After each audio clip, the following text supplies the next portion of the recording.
محمد صل على محمد صل على نبينا صل على محمد.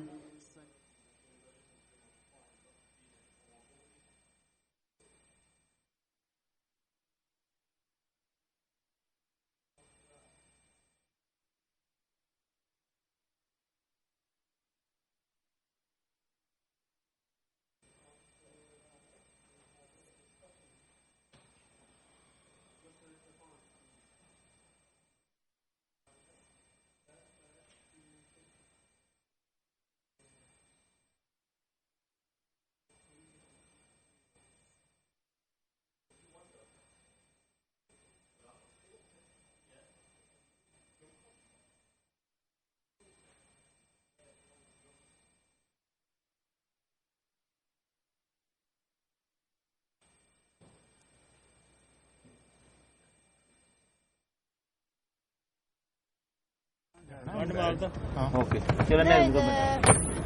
when you arm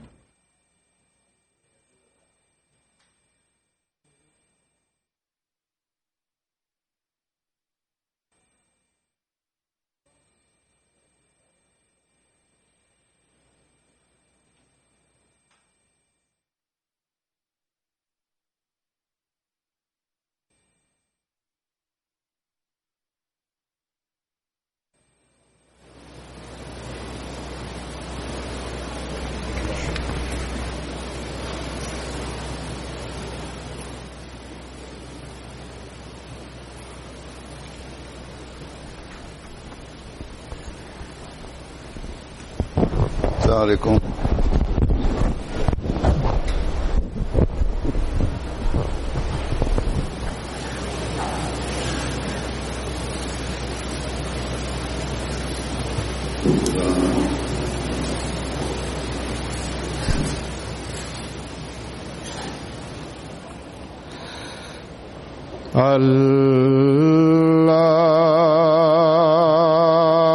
الله أكبر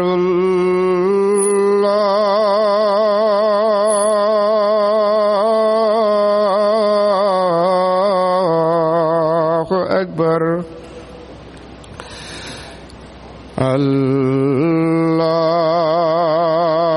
الله أكبر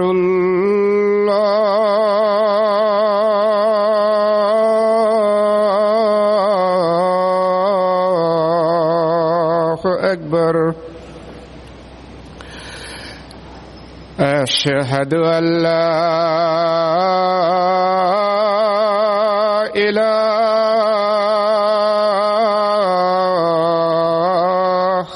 إلا الله.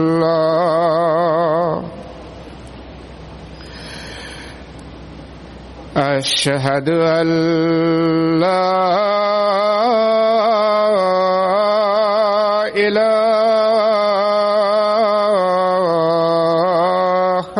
إلا الله.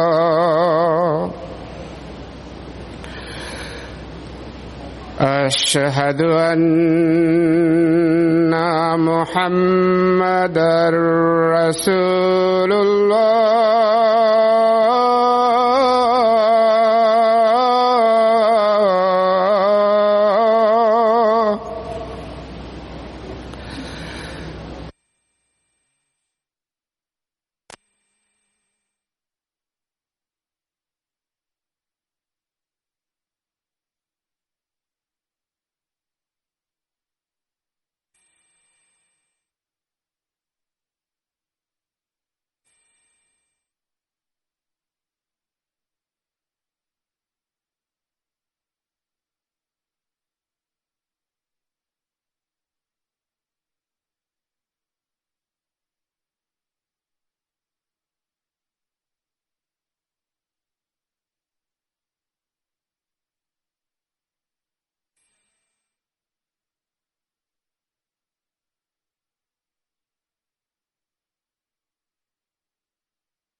الله أكبر لا إله إلا الله.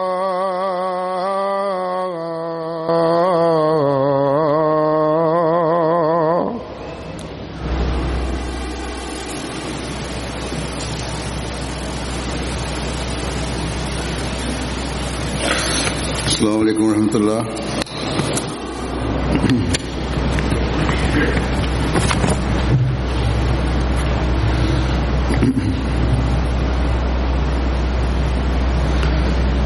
أشهد أن لا إله إلا الله وحده لا شريك له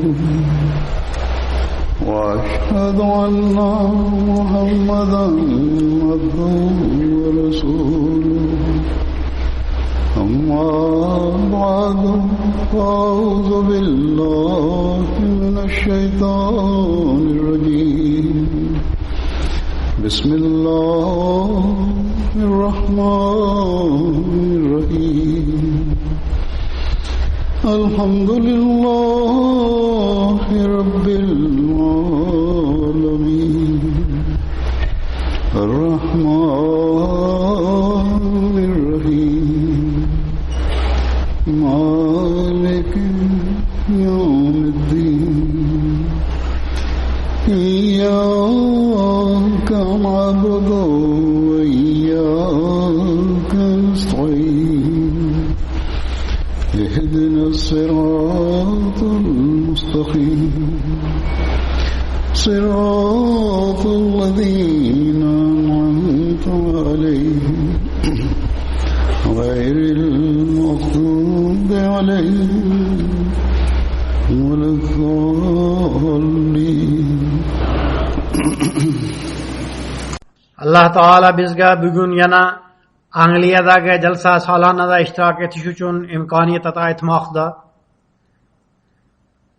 O'tgan oyda Germaniya jalsa solonasi bo'lib o'tdi. G'arb dunyosining katta jamoatlaridan Kanada jalsasi, Germaniya jalsasi bilan bir vaqtda bo'lib o'tdi. So'ngra yana o'tgan oyda Amerika jamoatining jalsa solonasi ham bo'lib o'tdi. Dunyoning boshqa ko'p mamlakatlarida jalsalar o'tkazilgan.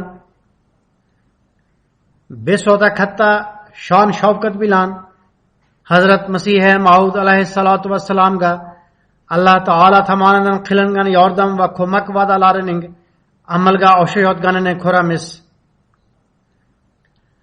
Nima bo'lganda ham Angliyadagi jalsa solona bir o'zgacha mavqega ega. Dunyo ko'proq bunga e'tibor qaratib turadi. O'z kishilarimiz ham, begonalar ham bu jalsani kutib turishadi. Bu jalsaga har jihatdan xalqaro miqyosdagi jalsa maqom martabasi beriladi. Bu jalsa endi faqat Angliyaning jalsasi bo'lib qolmay, ko'pgina davlatlar vakillari unda qatnashadilar. Men Germaniya jalsasi haqida ham bu jalsa xalqaro jalsa mavqeini egallaydi deb aytgan edim. Ko'pgina davlat vakillari u yerda qatnashadi. Ishtirokchilarning soni ham ehtimol Angliya jalsasidagiga nisbatan Germaniya jalsasida ko'proq bo'lsa kerak. Ammo bundan qat'iy nazar markaziy jalsa Angliyadagidir. Xorijiy davlatdan ko'proq kishilar bu jalsaga qatnashish uchun harakat qilishadi. Zero xilofat markazi bu yerdadir. Demak, shu jihatdan dunyodagi turli davlatlardan o'z kishilarimiz ham, begonalar ham Angliyadagi jalsa salonaga ishtirok etishga harakat qilishadi. Shu sababdan bu yerdagi jalsa xizmatchilarining mas'uliyati yanada oshib ketadi. Hadiqatul Mahdida vaqtinchalik bir shahar barpo etilgan. Uning tashkiliy ishlari ham o'zgacha e'tiborni taqozo etadi. Shu jihatdan men xizmatchilarning vazifalari va mas'uliyatlari tomon e'tiborlarini doimo jalb etib turaman. Hozir men bunga tegishli narsalarga birinchi to'xtalib o'taman. Alloh taolaning fazl marhamati bilan Angliyada yashovchi ahmadiylar, keksalar, yoshlar, bolalar, ayollar, qizlar o'tgan 35 yildan beri xilofat markazi shu yerga ko'chib kelganidan beri jalsalarning zamon xalifasi mavjudligida o'tkazilishi va uning tashkiliy ishlarini uyushtirib kelmoqdalar. Ular chin qalbdan navbatchilik qilishadi. Angliyadagi jalsa salonaning tarixi o'ta uzoqdir. Ammo u paydagi jalsalarda ishtirok etuvchilar soni bugungi kundagi biron hududning oylik majlisidagi sondan ham oz bo'lsa kerak. Shuning uchun men o'tgan 35 yil tarixiga iqtibosan so'zladim. Bu Ahmadiyya xalifaligining Angliyadagi markaziy jalsalarning tarixidir. Dastlab qaysi jalsalar o'tkazilgan bo'lsa, bularda 4-xalifa rahimahulloh taolo o'zlari ko'p rahnumolik qilar edilar. Tashkiliy ishlarni o'rgatish uchun uzoq vaqt ko'p mehnat qilishlariga to'g'ri kelgan. Pokistondagi ba'zi mas'ullardan yordam olishiga ham to'g'ri kelgan. Ular bu yerdagi ma'muriyat bilan birga ishlaganlar. Taom tayyorlash bir katta tashkiliy ishdir. Bu yerda biz istaganimizdek ishlashimiz uchun Pokistondagi sharoit va qulayliklar ham yo'q. Shuning uchun dastlab 4-5 ming kishi uchun taom pishirish ham ular uchun o'ta qiyin edi. Ular uchun bu ish xuddi 200-250 ming kishi uchun tayyorlash kabi edi. Men xilofatning bu yerga ko'chishidan so'ng birinchi marotaba 1988-yilgi jalsada ishtirok etgan edim. U paytdagi ma'muriyat ahvolini ko'rib 5-6 ming kishi uchun tashkiliy ishlarni uyushtirish ularni qanchalik tashvishga solganini guvohi bo'ldim. Nima bo'lganda ham bugun biz ko'ramizki, tashkiliy ishlar jihatidan shu yerdagi xizmatchilar ehtimol Rabuadagi ishchilarga nisbatan ko'proq salohiyatga egadirlar. O'tgan haftada jalsaning tashkiliy ishlarini ko'zdan kechirgandan so'ng xizmatchilar bilan birga ziyofat uyushtirilgan edi. U yerda menga yaqin Rabuadan kelgan xorijiy ishlar bo'yicha bir nozir o'tirgan edi. U afsar jalsa salonaning noibi bo'lib ham ishlaydi. Taomdan keyin qarasam, u Rabuadan kelgan bir vakilni chaqirib, u bilan gaplashib qoldi. Men undan qandaydir muammo yuz berganmi deb so'rasam, u shunday dedi: "Biz yeyotgan non sifati biz Rabuada langarxonalarni tekshirish uchun tayyorlaydigan nonlarga nisbatan yaxshiroqdir. Alloh taolaning fazl marhamati bilan Pokistonda langarxonalar doimiy ravishda nazoratdan o'tkaziladi. Non sexlarining faoliyatini barqaror tutish uchun gohi-gohida non pishiriladi. Yana navbatchilar o'z navbatchiligiga ham odatlanib tursinlar." Qisqasi, u kishi dedi: "Pokistondagi nonimiz sifati bunga barobar emas. Shuning uchun men boyagi xizmatchiga bu yerdagi non sexidan bu nonning sifatini, ya'ni qanday tayyorlanishini, qancha un va qancha suv qo'shildi, suv va uning miqdori katta rol o'ynaydi. ulardan reseptini so'rang deyayotgan edim. Demak, Alloh taolaning fazl marhamati bilan bu yerdagi xizmatchilar o'z tajribalaridan so'ng shu qadar mohir bo'lib ketganlarki, ular pishirgan non Ravvodagi ma'murlarga ham yoqmoqda. Bu safar non sexida ishlaydigan o'spirin muhandislar xamir qoradigan qurilmaga ba'zi yangiliklarni kiritib, uning sifatini oshirishdi. Shu sababdan xamirni chiqarishda ko'proq qulaylik paydo bo'ldi. Non sexining boshlig'i va muhandisi vaqfe navdagi o'spirinlardir. Uning jamoasidagi kishilar sifatni yanada ko'tarishga harakat qilmoqdalar. Toki xamirni qoradigan qurilmadan tortib non pishiradigan qurilmaga bevosita yetib borsin. Hozir ishchilar chelaklar bilan xamirni tashib turishadi. Bu vositaga barham berish kerak. Bunday avtomat qurilma sababli biz xizmatchilarni xizmatdan mahrum qoldiramiz degan ma'no chiqmaydi. Bu xizmatchilar Xudo xolasa boshqa ishlarga ko'chiriladi. Bu bizning jamoatimizning o'zgachaligidir. Jamoat a'zolari yoshligidan tortib oxirgi damgacha sidqi dildan ishlashadi. Har bir ishni eng yaxshi iste'dod salohiyatlari bilan amalga oshirishga harakat qilishadi. Demak, buni aytib berishdan maqsadim shuki, bir vaqt shunday ediki, 4-5 ming kishini taom bilan ta'minlash ma'muriyat uchun katta bir chaqiriq bo'lar edi. 90% non bozordan sotib olinar edi. Bir kichkina ishlatilgan non sexi sotib olingan edi. U qisqa muddatdan so'ng buzilib ham qolar edi. Muhandislar muttasil uni nazorat qilib turishar edi.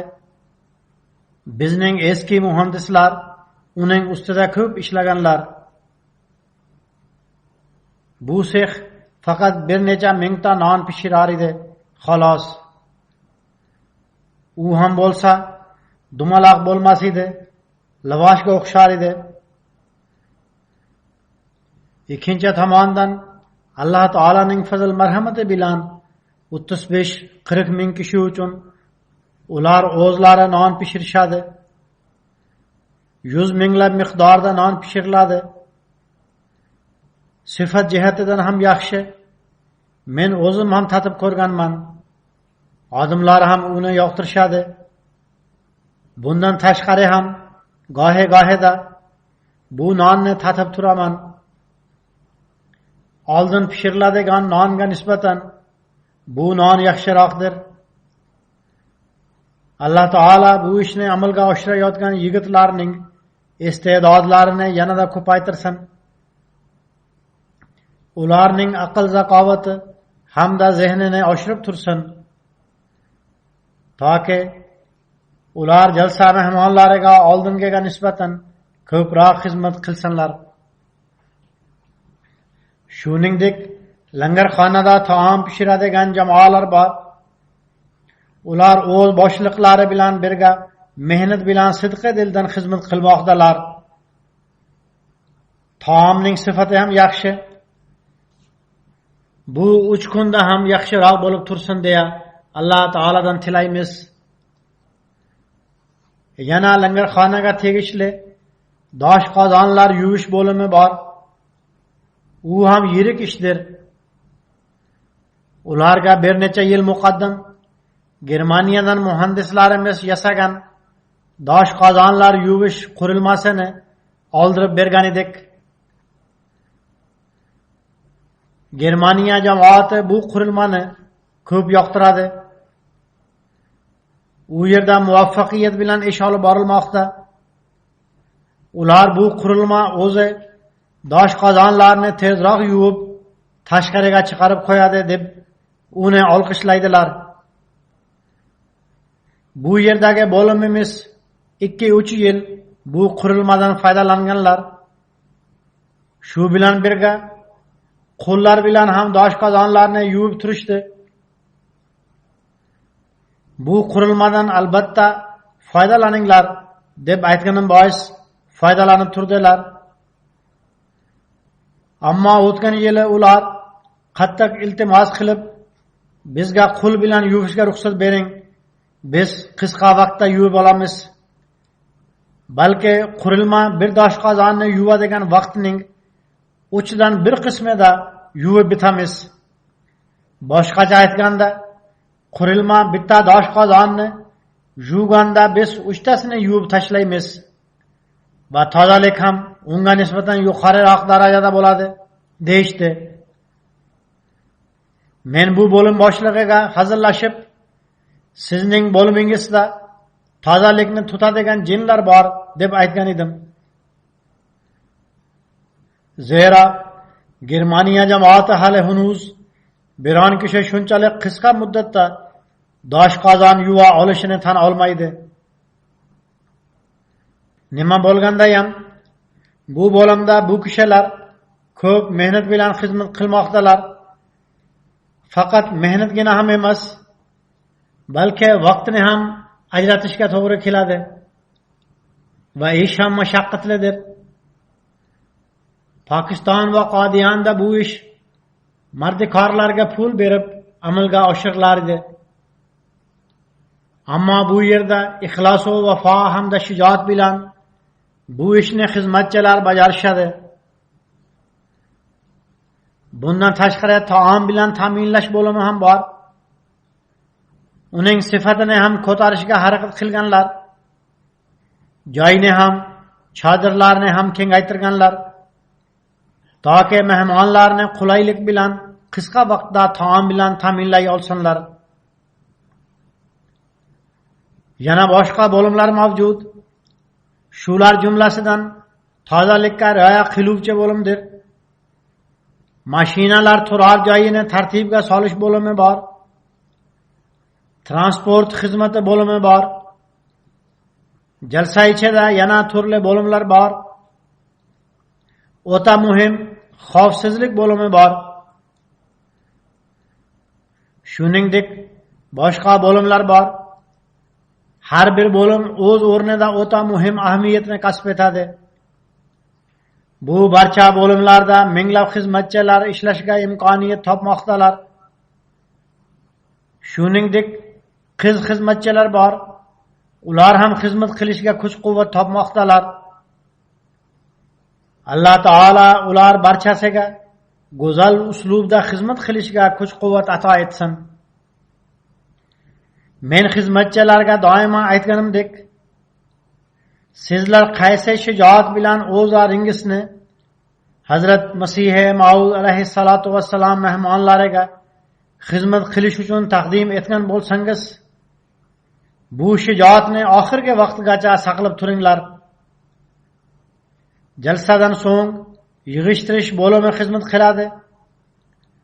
Bunda taxminan 1 hafta ishlashga to'g'ri keladi. Ishlash shijoatini saqlab turish ko'rinishi sizlarning yuzlaringizdagi tabassum hamda mehmonlarga izzat-ikrom bilan muomalada bo'lishda nazarga tashlanadi. Demak, turli joylarda mehmonlarga xizmat qilib turgan erkak va ayol xizmatchilar shu narsani doimo esda saqlashlari kerakki, ular bu jalsada 2 barobar savob olmoqdalar hamda barakalardan bahramand bo'lmoqdalar. Birinchisi, jalsa saloniga qatnashib, jalsa barakalaridan bahramand bo'lib, ikkinchisi, Hazrat Masih Maud alayhissalom mehmonlariga xizmat qilib, bu barakotlarga erishmoqdalar. Mehmon do'stlik Alloh taolaga ham yoqadi. Alloh taolaga shu qadar yoqadiki, Hazrat Ibrohim alayhissalatu vassalamga iqtibosan Qur'oni Karimda uni 2 marotaba zikr etgan. Agar mehmonlarga taom taqdim etish arzimaydigan narsa bo'lganida edi, mehmonlarning kelish zikrida har safar taomni taqdim etish zikri bo'lmas edi. Yana u zot alayhissalom salom alikdan so'ng qilgan eng birinchi ishlari qavrilgan buzoqni taqdim etish edi. Allah Taala deydi: "Fama labasa an jaa bi ijlin haniz." Ya'ni keyin u zot qavrilgan buzoqni tezroq olib keldi. U davrda qanday xizmat yoki avoragarchilik bo'lishi mumkin bo'lsa, uni qildilar. O'z jonivorlarini so'yib, mehmonlar oldiga taqdim etish ko'zga ko'rinadigan mehmondorchilik edi. U yerda buni tezroq qilsak ham bo'lar edi. U davrdagi mehmondorchilikning eng yaxshi yo'li ana shu edi. Bugungi davrning sharoitlariga yarasha qanaqa mehmondorchilik qilinishi kerak bo'lsa, biz uni qilishimiz kerak. Bu yerda buzoqlarni izlash va albatta mehnat qilish shart emas. Balki qaysi narsa qulaylik bilan topilsa, uni taqdim etish kerak. Hazrat Ibrohim alayhissalatu vassalam uni qulaylik bilan qila olar edilar. Hamda u yuqori darajadagi mehmondorchilik edi. Biz qo'limizdan kelgancha mehmondorchilik qilishimiz kerak. Bu haqda Payg'ambarimiz sallallohu alayhi vasallamning go'zal namunalari bizning oldimizda mavjud. Xurmolar bo'lganda uni taqdim etganlar. Agar go'sht yoki boshqa bir tansiq taom bo'lganda uni taqdim etganlar. Agar echki suti bo'lganda esa uni taqdim etib qo'yardilar. O'zlarida hech narsa bo'lmaganida sahoba radhiyallohu ta'ala anhumga bu mehmonni o'z uyingizga olib boring va uni mehmon qiling der edilar. Payg'ambar sallallohu alayhi va alihi vasallam Alloh taolo hamda oxirat kuniga iymon keltiruvchilarga qaysi uch narsani bajarishga buyurgan bo'lsalar, ularning barchasi bir-birining haq-huquqlariga tegishli. Jamiyatning tinch tartibini saqlash bilan aloqador birinchi narsa shuki, yaxshi gapiringlar yo jim turinglar. Behuda gaplarni so'zlab tinchlikni buzmanglar. O'zaro nizolarni yaratmanglar. Bir mo'min kishi behuda hamda bema'ni gapirmaydi. Ikkinchisi, o'z qo'shningizni hurmat qiling. Qo'shnining haq-huquqlari katta, uni hurmat qilish kerak va unga qarab turish kerak. Bu yerda jalsada ishtirok etuvchilarning barchasi kelgan mehmonlar ham va kelgan mehmonlar uchun xizmat qiluvchilar bir-biriga qo'shnidirlar. Demak, shu jihatdan mehmonlar ham xizmat qiluvchilarga hurmat ehtirom ko'rsatishlari kerak. Xizmat qiluvchilar ham mehmonlarni e'zozlashlari lozim. O'zaro uchrashganlaringizda izzat ikrom bilan muomala qilinglar. Rasululloh sallallohu alayhi va alihi vasallam aytib bergan uchinchi narsa shuki, o'z mehmoningizni hurmat qilinglar. Endi bu narsa mezbonlarga tegishlidir. Bu narsalar bir go'zal hamda tinchliksevar jamiyatni o'rnatish uchun asosdir. Shu narsalar Alloh taolo buyruqlaridan bo'lib, mo'minning bilgisidir. Payg'ambar sallallohu alayhi va alihi vasallam huzurlariga ko'proq mehmon kelganida sahobalarga taqsimlab berardilar. So'ngra mehmonlardan, birodarlaringiz sizlarga yaxshi mehmondorchilik qilishdimi deb so'rardilar. Payg'ambar sallallohu alayhi va alihi vasallamning sahobalari ham u zot sallallohu alayhi vasallamdan tarbiya olgan va u zot sallallohu alayhi vasallamdan baraka topgan kishilar edi. Ular shunday mehmondorchilik qilar edilarki, mehmon bizning mezbonimiz o'zidan da yaxshiroq qarab turdi va o'zidan da yaxshiroq ovqatlantirdi deya javob qaytarardilar. Demak, payg'ambar sallallohu alayhi va alihi vasallam sahobalarining mehmondorchilik uslublari ana shunday edi. U mehmonlar dinni tushunish hamda diniy bilimni hosil qilish uchun kelar edilar. Bu yerga keladigan kishilar ham ana shu maqsad uchun kelmoqdalar. Biz Hazrat Masih Maud alayhissalomning chaqiriqlariga binoan xolis diniy jalsada ishtirok etish uchun kelgan mehmonlarga o'zgacha mehmondorchilik qilish uchun tayinlanganmiz. Alloh taolaning fazl marhamati bilan Alloh taolo jamoat sharoitlariga oldingiga nisbatan ko'proq kenglik ato etgan. Jamoat tizimi ostida ham mehmondorchilik bo'ladi. Balki ba'zi uylarda istiqomat qilgan mehmonlar uchun ham u yerdagilarga ruxsat borki, agar ular xolasa Hazrat Masih Maud alayhissalatu vassalam langarxonasidan taom olib borishlari mumkin. Ammo sahobalarning sharoitlari bunday emas edi. Ular uchun markaziy tizim ham yo'q edi. Dastlab ularning sharoitlarida farovonlik ham yo'q edi. Balki shunday voqealar ham uchraydiki, uyda biroz taom bo'lganda uni mehmonga yedirib qo'yishdi. Farzandlarini och holda uxlatib qo'yishdi. Xotin o'zlari ham och qolishdi. So'ngra Alloh taolo ham ularning bu ishini ko'p olqishlagan va quvonib turib, bu voqeadan payg'ambar sallallohu alayhi va alihi vasallamni xabardor qilgan. Demak, bizga namunalar o'zlashtirishga buyurilgan zotlar qurbonlik qilib, mehmondorchilik qilar edilar. Bugun Alloh taolaning fazl marhamati bilan Hazrat Masih Maud alayhissalatu vassalam jamoatida ko'p kishilar qurbonlik shijoati bilan mehmondorchilik qilishadi. Aslida biz shunday qilishimiz kerak. Ba'zi kishilar jamoat sharoitlaridan foydalanmay, o'zlari mehmondorchilik qilishni xohlashadi. Navbatchilik qilayotgan xizmatchilardan ba'zilari emas, balki ularning barchasi qurbonlik shijoati bilan go'zal axloqni ko'rsatib, mehmondorchilik qilsanlar.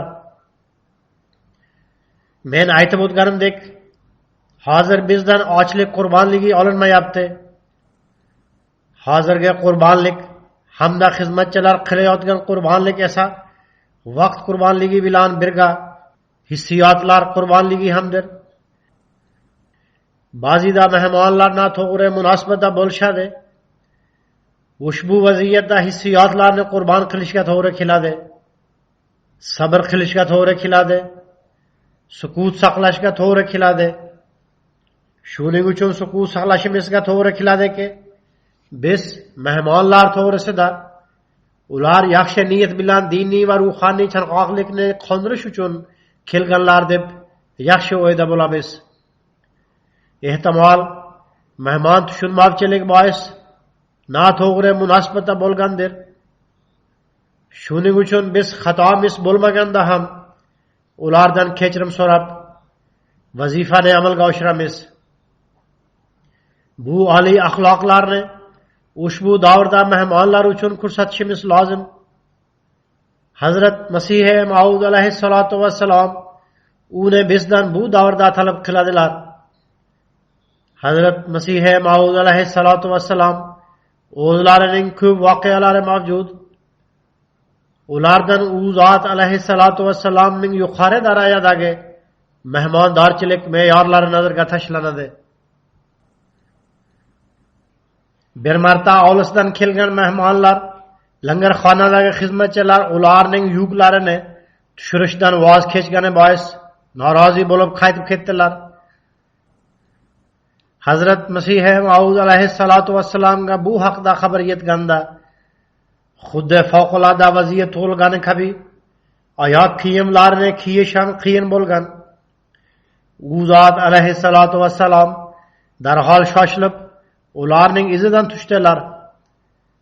Ular ot aravani minib ketayotgan edilar. Mehmonlar Hazrat Masih Maud alayhissalatu vassalam kelayotganlarini ko'rib, ot aravani to'xtatib tushib qoldilar. Hazrat Masih Maud alayhissalatu vassalam ulardan kechirim so'rab, ularning qaytib kelishlarini aytdilar. Ularning ot aravasini ortiga qaytirdilar. U zot alayhissalatu vassalam ularga, sizlar ot aravaga minib olinglar, men sizlar bilan birga piyoda yuraman dedilar.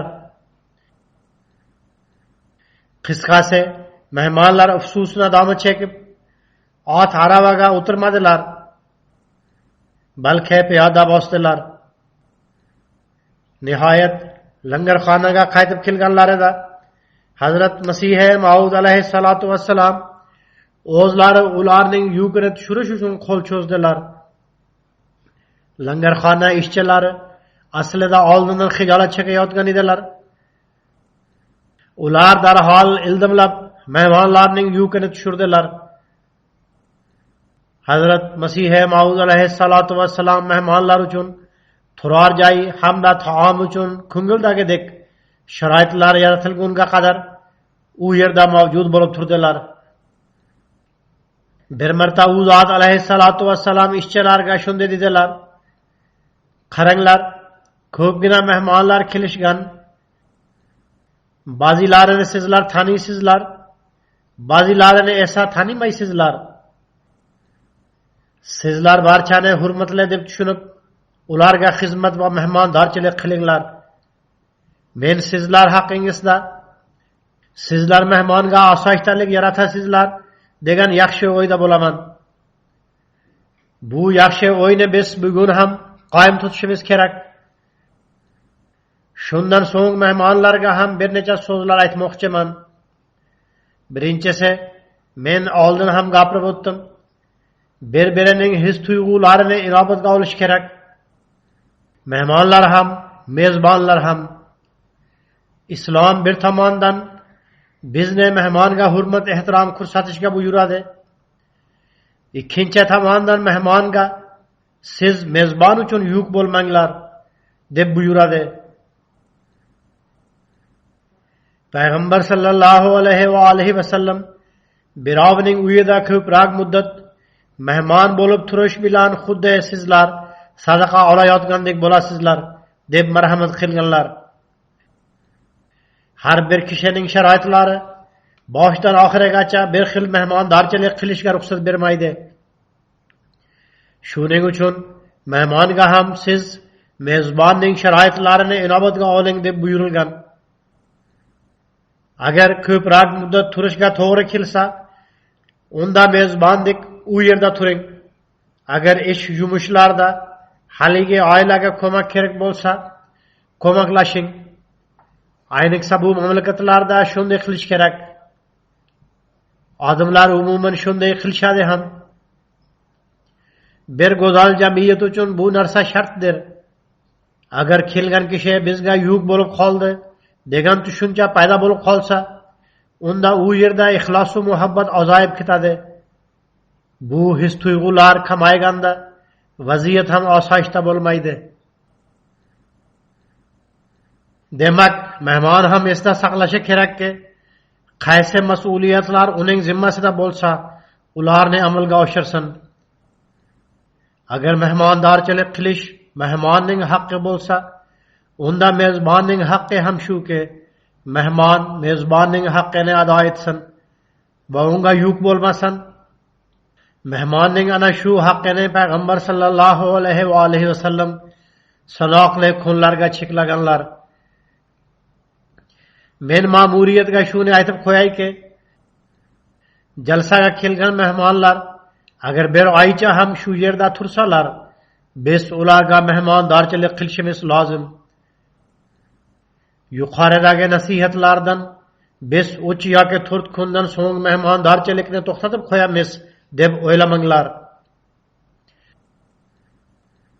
Hazrat Masih Maud alayhissalatu vassalam o'z ishlariga iqtibosan langarxonani o'z ishlarining bir bo'limi sanaganlar. Shuning uchun Hazrat Masih Maud alayhissalatu vassalamning langarxonalariga keladiganlar, ular qachon kelsalar ham faqat jalsa kunlarida emas, balki boshqa oddiy kunlarda ham ularga a'lo axloqlarni ko'rsatish lozim. go'zal jamiyat uchun yana bir buyruq bor. Jalsa atrof muhitida bunga o'zgacha amal qilishlaringiz lozim. U ham bo'lsa salomni yoyishdir. Payg'ambar sallallohu alayhi va alihi vasallam jannatga kiruvchilarning bir fazilati ular salomni rivoyatlantiruvchilardir deb marhamat qilganlar. U zot sallallohu alayhi va alihi vasallam yana shunday deb marhamat qilganlar: sizlar taniysizlarmi yoki yo'qmi? Har bir kishiga salom beringlar. Hazrat Masih Maud alayhissalatu vassalam ham jalsaning maqsad muddaolaridan biri sifatida shuni aytganlar: toki odamlar to'plansinlar, bunday to'planishdan muhabbat hamda tanishish munosabati o'zaro ko'paysin. Demak, salom bu muhabbat va tanishuvni oshirishning bir yaxshiroq vositasidir. Birodarchilik hamda tanishishni ko'paytirishning yaxshiroq vositasidir.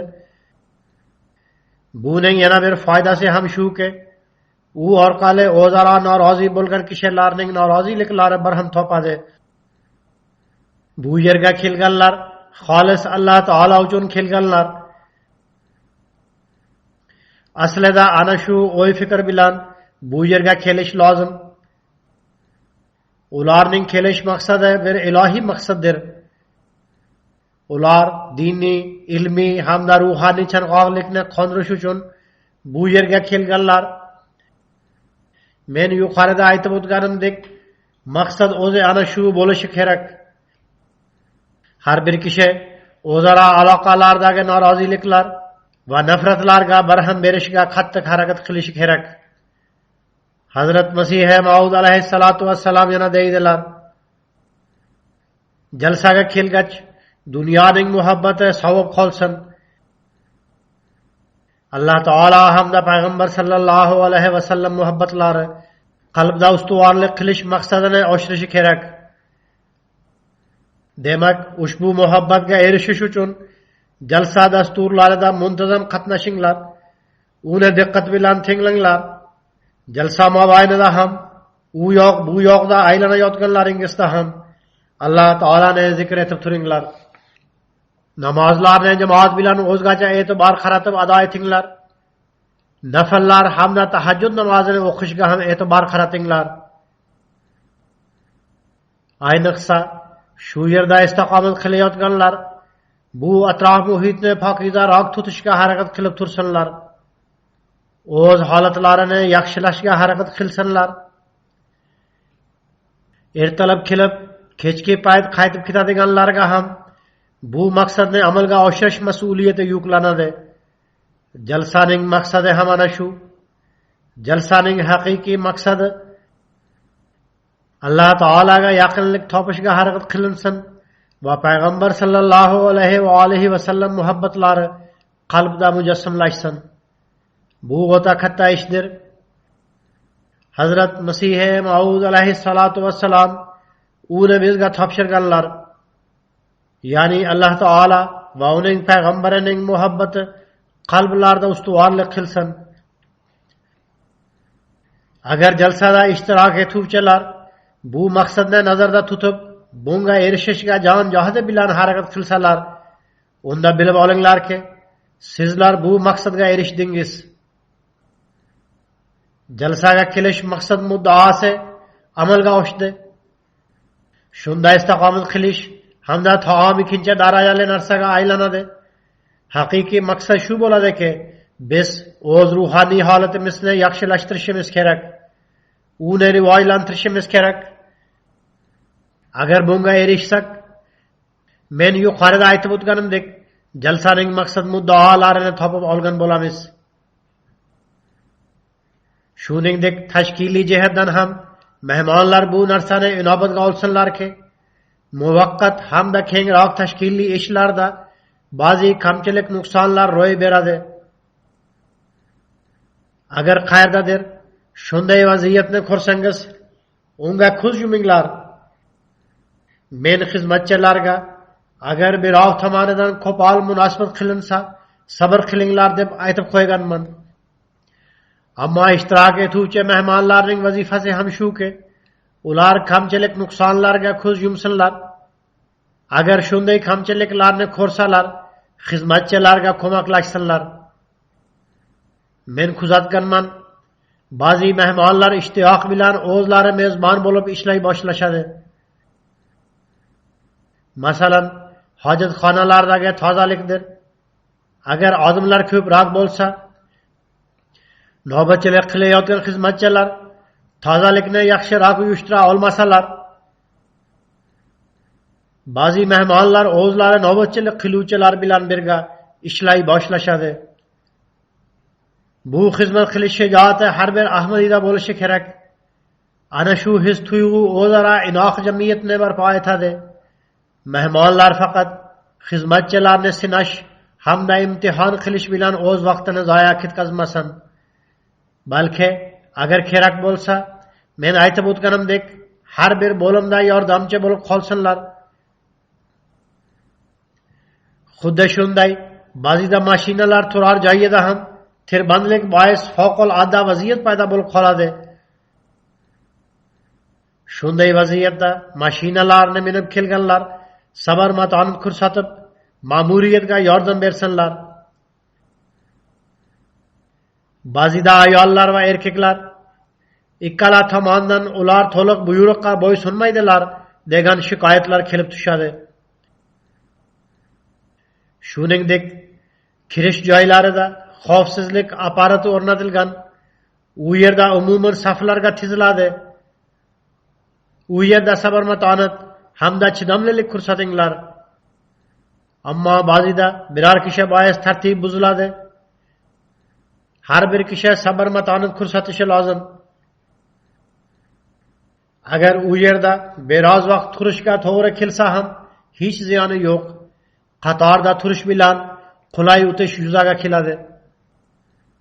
Men doimo aytib turaman, jalsagohda o'tirganlar har doim o'z atroflarida, u yoq bu yoqda aylanayotganlarida qarab tursinlar. Xavfsizlik jihatidan ma'muriyat bergan har bir ko'rsatmaga amal qilishga harakat qilinglar. Bundan tashqari, jalsaning muvaffaqiyati uchun va jalsaga kelish maqsadini amalga oshirish uchun har bir fitnachi kishining fitnasidan saqlanish uchun muttasil duo qilib turinglar. Jamoatning rivojlanishi hasadgo'ylarni hasadgo'ylikda oshirib bormoqda. Shuning uchun duolarga ko'p e'tibor qaratinglar. Pokistondagi ahmadiylarning ahvollari uchun ham duo qilinglar. Shu kunlarda u yerdagi vaziyat yana qattiq qarshilik tomon ketayotgani ko'rinadi. Alloh taolo ularga ham tinchlik, omonlik hayotini ato etsin. Alloh taolo ularni har bir yomonlikdan saqlasin. Hamda muxolifatchilarning eski yoki yangi rejalarini muvaffaqiyatsizlikka uchratsin. Bundan tashqari, jalsada ishtirok etuvchilarga shu narsani ham eslatib qo'yayki, joriy yil bizning turli bo'limlarimiz, masalan arxiv bo'limi, Review of Religions, maqsadni tasavvur va boshqa bo'limlar o'z ko'rgazmalarini uyushtirganlar. Bu ko'rgazmalar ilmiy bo'lib, ko'p ma'lumot beradi. Bo'sh vaqtlarda uni ham tomosha qilishga harakat qilinglar. Yana MTA tomonidan e'lon bor. Ular MTA to'g'risida bir yangi ilova joylashtirgan. Istagan davlatda bu ilovani yuklab LG, Philips, Amazon, Fire TV, Sony va Android TV'da parabolik antennasiz MTA'ning barcha kanallari MTA 1, MTA 2, MTA 3, MTA Al Arabiya va MTA Afrikani tomosha qilsa bo'ladi. Alloh taolaning fazl marhamati bilan Amerikadagi Samsungda MTA oldindan mavjud. Xorijiy davlatlarda yashovchilar bu ilovadan foydalansalar bo'ladi. Hozir jumadan so'ng men uni ishga tushiraman. Alloh taolo jalsani har jihatdan barakali qilsin. Sizlarning barchangizga bundan bahramand bo'lish uchun kuch-quvvat ato etsin.